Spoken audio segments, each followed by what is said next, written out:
اللہم انا نسألک علما نافعا اللہم انا نسألک علما نافعا۔ آئے ہوئے سارے مہمانوں کو جو سٹیج پہ موجود ہیں اور جو سٹیج کے سامنے موجود ہیں، آپ سبھی کو میں اپنا سلام پیش کرتا ہوں، السلام علیکم۔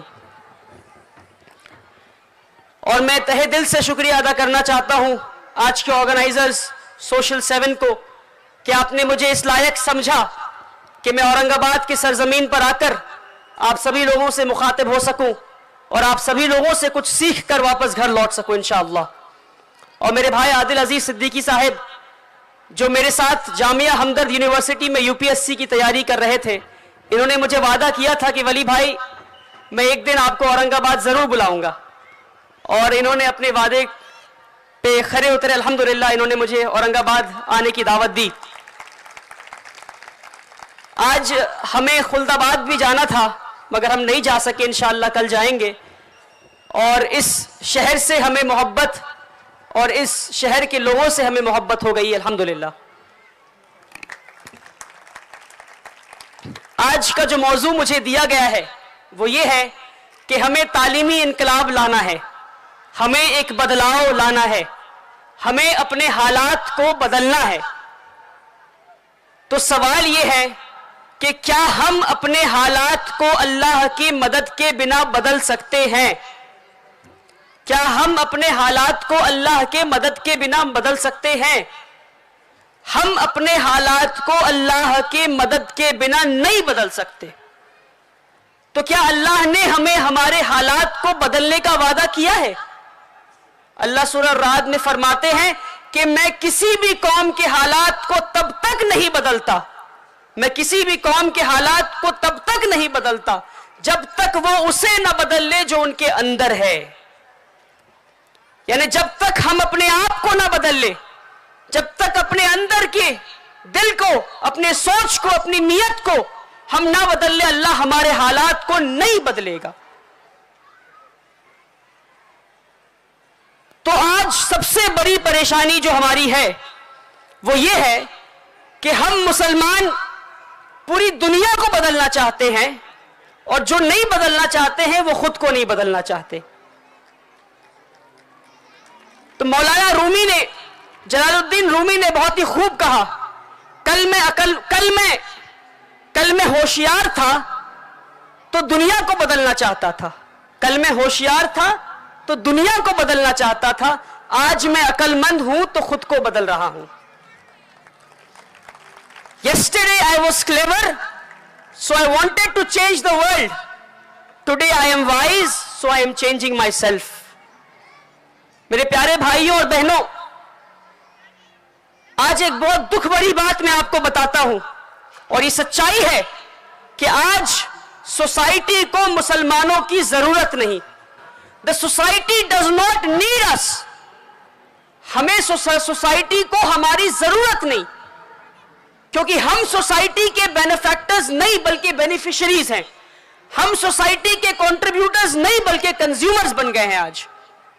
اللہ نے قرآن میں فرما دیا کنتم خیر امت اخرجت للناس تأمرون بالمعروف، کہ ہم نے تمہیں بہترین امت بنا کر بھیجا، بہترین امت بنا کر بھیجا تاکہ تم لوگوں تک بھلائی پہنچا سکو۔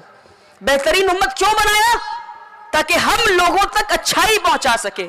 تو ہم نے اچھائی پہنچانا بند کر دیا تو بہترین امت ہم نہیں رہے، ہم نے اچھائی پہنچانا بند کر دیا تو ہم بہترین امت نہیں رہے۔ اللہ کے رسول کی وہ حدیث ہے، اللہ کے رسول کہتے ہیں کہ دینے والا ہاتھ لینے والے ہاتھ سے بہتر ہے، دینے والا ہاتھ لینے والے ہاتھ سے بہتر ہے۔ تو آج ہمیں اپنے آپ سے سوال پوچھنا ہے کہ کیا ہم دینے والے ہاتھ ہیں یا ہم لینے والے ہاتھ ہیں؟ کیا ہم دینے والے ہاتھ ہیں یا ہم لینے والے ہاتھ ہیں؟ چھوٹا سا اگزامپل میں آپ کو دوں گا کہ ہمارے گھر میں اگر کوئی کرسی ٹوٹ جائے، کسی کرسی کی ہمیں ضرورت نہ ہو تو ہم کیا کریں گے؟ اس کرسی کو اٹھا کر ہم پھینک دیں گے۔ کوئی کرسی ہمارے کام نہیں آ رہا، کوئی فریج ہمارے کام نہیں آ رہا تو ہم کیا کریں گے؟ ہمیں اسے اٹھا کر باہر پھینک دیں گے۔ معاشرے نے بھی ہمارے ساتھ ایسا ہی کیا، ہم معاشرے کے کام نہیں آ رہے، ہم کنٹریبیوٹرز نہیں ہیں سوسائٹی کے، ہم بینیفیکٹرز نہیں ہیں سوسائٹی کے۔ کیا ہم بیسٹ پوزیشنز پہ پہنچ کے سوسائٹی کا فائدہ پہنچا رہے ہیں؟ ہم نے کیا انوویٹ کیا؟ ہم نے معاشرے کو کیا تعاون کیا؟ کیا ہمارے پاس بیسٹ ڈاکٹرز ہیں؟ کیا ہمارے پاس بیسٹ انجینئرز ہیں؟ کیا ہمارے پاس بیسٹ سرجنز ہیں؟ بیسٹ سائنٹسٹس ہیں؟ کیا ہے ہمارے پاس؟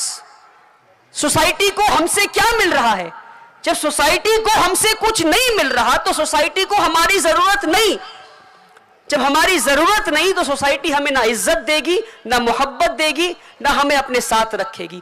جس دن ہم سوسائٹی کے کنٹریبیوٹرز بن گئے اور دینے والے ہاتھ بن گئے انشاءاللہ، یہی لوگ جو آج ہمیں اگنور کر رہے ہیں، یہی لوگ ہمارے پیچھے قطار میں کھڑے ہو کر انشاءاللہ ہمارے ساتھ لبیک کے نعرے لگائیں گے انشاءاللہ.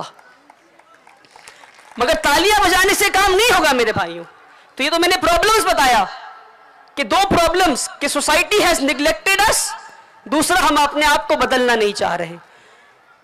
پرابلمز کیوں ہیں؟ جو سب سے بڑا گناہ ہم نے کیا میرے بھائیوں، سب سے بڑا گناہ میں کہتا ہوں وہ یہ کہ ہم نے تعلیم کو بانٹ دیا. ہم نے تعلیم کو بانٹ دیا. تعلیم کو بانٹ دیا اس سے کیا مراد؟ تعلیم کو بانٹ دیا اس کا مطلب یہ کہ ہم نے کہا کہ یہ دنیاوی تعلیم، یہ دینی تعلیم، یہ عصری علوم، یہ دینی علوم. یہ سب سے بڑا گناہ ہم نے کیا کہ ہم نے تعلیم کو بانٹ دیا. تعلیم ایک یونٹ ہے، دین اور دنیا الگ نہیں ہے، یہ ایک یونٹ ہے. علم از اے یونٹ، اور اس بات کو لکھ لینا چاہیے ہمیں کہ علم از اے یونٹ.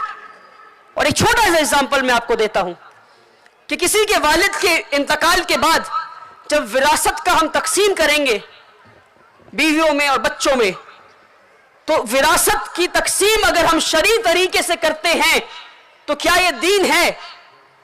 اگر ہم وراثت کی تقسیم اللہ کے رسول صلی اللہ علیہ وسلم کے بتائے ہوئے طریقوں پہ کرتے ہیں تو کیا یہ دین ہے؟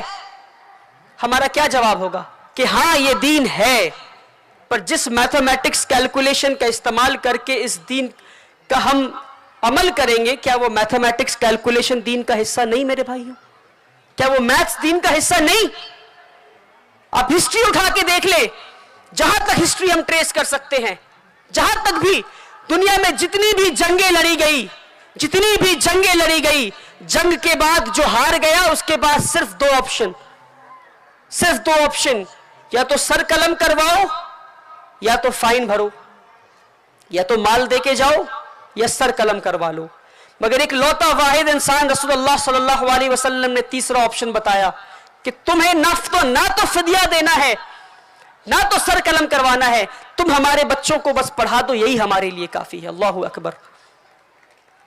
اور یہ جنگی قیدی جو آئے تھے، یہ کیا قرآن اور حدیث پڑھانے آئے تھے؟ یہ کیا پڑھاتے؟ یہ کون سی علوم پڑھانے آئے تھے؟ ہمیں سمجھنا ہے میرے بھائیوں. یہ آج مدرسے سے فارغ ہونے کے بعد ایک عالم دین، اور میں دکھ کے ساتھ کہتا ہوں اور زور سے کہتا ہوں یہ بات، چاہے کسی کو برا لگے یا نہ لگے، علامہ اقبال کہتے ہیں میری نوا میں نہیں ادائے محبوبی، میری نوا میں نہیں ادائے محبوبی کہ بانگ سور اسرافیل دل نواز نہیں. آج اکثریت مدرسے سے، اکثر عالم دین فراغت کے بعد جب دنیا کی دہلیز پہ قدم رکھتے ہیں، جو پہلا سوال اپنے آپ سے پوچھتے ہیں وہ یہ ہے کہ اب میرا کیا؟ کہ اب میرا کیا؟ اور 12ویں پاس ہونے کے بعد جب ایک بچہ اسکول سے نکل کے دنیا کی دہلیز پہ قدم رکھتا ہے تو اسے وضو اور غسل کے فرائض نہیں پتہ ہوتے ہیں.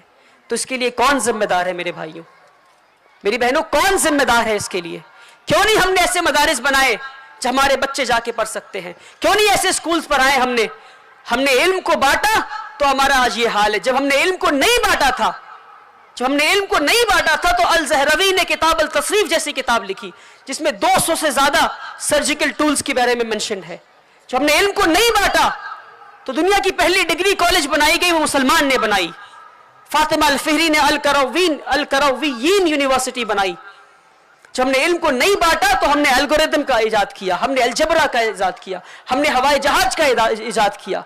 اور جب ہم نے علم کو بانٹ دیا تو آج ہم اس دہلیز پہ کھڑے ہیں کہ ہمیں سیمینار کر کے کہنا پڑ رہا ہے کہ تعلیمی انقلاب لانا ضروری ہے آج، کیونکہ ہم نے تعلیم کو بانٹ دیا. علم از اے یونٹ. اس بات کو لکھ کر آج اب گھر لے جائیں انشاءاللہ. اور جب میں تعلیم کی بات کر رہا ہوں تو وہ زمانہ چلا گیا جب ہم صرف تعلیم کی بات کرتے تھے. آج ہمیں کنٹمپری ایجوکیشن کی بات کرنی ہے.